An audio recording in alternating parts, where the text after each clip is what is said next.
السلام علیکم ورحمۃ اللہ وبرکاتہ۔ آپ دیکھ رہے ہیں ہمارا یوٹیوب چینل محمد جعفر۔ ہمارے چینل کو سبسکرائب کر دیں اور گھنٹی والے بٹن کو ضرور دبا دیجیے۔ میں ٹھیک ٹھاک، امید ہے کہ آپ بھی خیریت سے ہوں گے۔ اللہ تعالیٰ آپ کو سدا سلامت رکھے اور خوش رکھے۔ آج ہمارا ٹاپک ہے قبض۔ قبض کیا ہے؟ غذا کھانے کے بعد اگر 24 گھنٹوں میں کھانا نہ آئے تو اس کو ہم قبض کہتے ہیں۔ اگر 24 گھنٹوں کے اندر کھانا آ جائے لیکن کم مقدار میں آئے، اس کو بھی ہم قبض کہتے ہیں۔ اور اس کے اسباب کیا ہیں؟ ثقیل اور بادی اشیاء کا زیادہ استعمال، لیسدار خشک غذاؤں کا زیادہ استعمال، انگریزی ادویات کا زیادہ استعمال، آنتوں کی سوزش اور پانی کی کمی کا، یہ تمام چیزیں سبب بنتی ہیں۔ تو جب قبض ہو جاتی ہے اس کے بعد علامات کیا ہوتی ہیں؟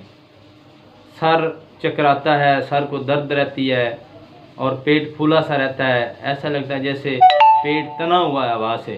بھوک کم لگتی ہے، بعض اوقات بھوک بالکل بند ہو جاتی ہے، آنتوں میں سودے پڑنے کی وجہ سے آنتوں میں سوزش ہو جاتی ہے، بعض اوقات بواسیر کی بھی شکایت ہو جاتی ہے اور گھبراہٹ رہتی ہے، دل بے قرار ہو جاتا ہے، دل بے چین ہو جاتا ہے، جسم کے اندر تھکاوٹ اور سکون نہیں ہوتا۔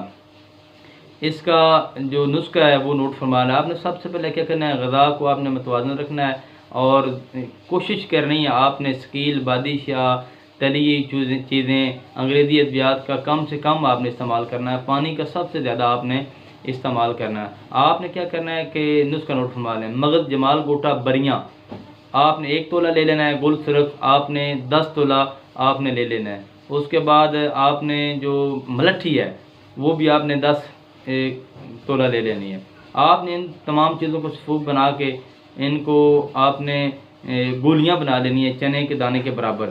وہ آپ نے کیا کرنا ہے؟ 1 گولی صبح، دوپہر، شام، نیم گرم دودھ کے ساتھ۔ تو انشاءاللہ آپ کو کھانا بالکل کھل کے آئے گا اور قبض کی دوبارہ آپ کو شکایت نہیں ہوگی۔ تو آپ نے نماز کی پابندی کرنی ہے۔ اگر ہماری ویڈیو اچھی لگے تو ہمارے چینل کو ضرور سبسکرائب کر دیں اور گھنٹی والے بٹن کو دبا دیں۔ دعاؤں میں یاد رکھنا۔ آپ حکیم محمد جعفر کو اجازت دیجیے۔ اللہ حافظ۔